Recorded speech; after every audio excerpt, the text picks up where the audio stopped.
Welcome to day 5 of 30 days of calm. I'm feeling pretty good. The consistent use of this practice does seem to be adding at least a partial space in my life where I can reflect on things and stay grounded. I'm looking forward to this practice now. The editing and the videoing process, they're all good fun. So it's good, and I tell you what, the different subjects on the app as well. She does different subjects each day, and they're really good to reflect on.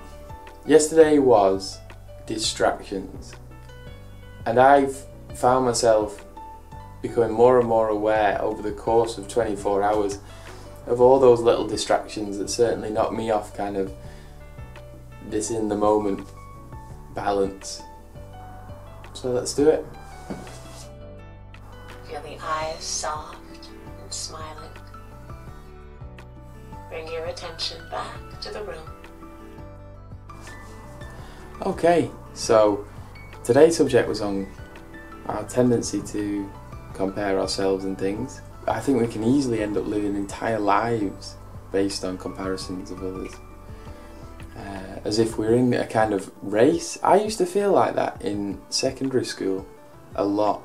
Like life suddenly became a race. I've never really thought of it like that, but I do remember a distinct feeling of it being a competitive race. And that carries on into later life. I made the conscious effort some years ago to attempt a new way, a different way, a way that would suit me, because I found not only was the normal way not one that really appealed to me at all, but most of all I was really rubbish at the race. I felt like my legs were tied, everyone was doing so well, and I, felt stupid, I felt useless, and that was reflected back on how I approached everything, and I embodied that for a few years. And then I started living a life that wasn't genuine for a few years, and that went really badly for me. But great in the sense of it being a teaching. That race, that comparison, was very present within the way I was living, that didn't feel genuine and was damaging my health. And I read a book, I actually listened to a book recently called The Courage to be Disliked. It was a Japanese book, but it was about the philosophy of Alfred Adler. Some of it was quite revolutionary, and I'll actually maybe do a little vlog about that book, and I'd recommend anyone to read it, or listen to it actually, because I found Audible listening to books, you can just get so many more through, and I've listened to it, I think I listened to it 3 times in a row, and the concept it talked to here was how if you have an outlook that's based on a hierarchy, so there are people above you and below you, you'll always be ungrounded and displaced.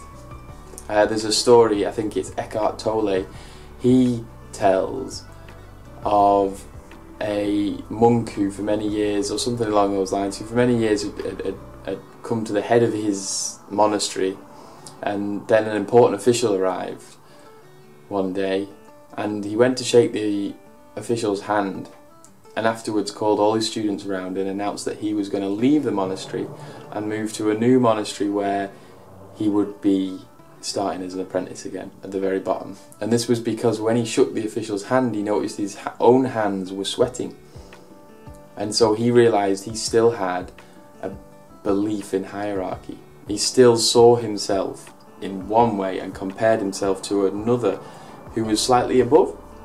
Now, Alfred Adler, in his book The Courage to be Disliked, states quite clearly that we are all on a sort of one-dimensional plane. We are all on the same level here. Like there is nobody, it doesn't matter what culture and society says, there is nobody higher or lower in their innate value. The truth is actually that we are all on the same surface, and if you want things other people have and you think that that's going to fulfill you in a way you can't fulfill yourself, there's something in the way you're looking at the world that maybe needs, just twisting upside down a little bit. Because when all is said and done, you are all that you are right here, right now. And there isn't anything that will come into your life that will fundamentally alter that. Anyway, day 5, it was a really nice one. Done. We'll see you tomorrow.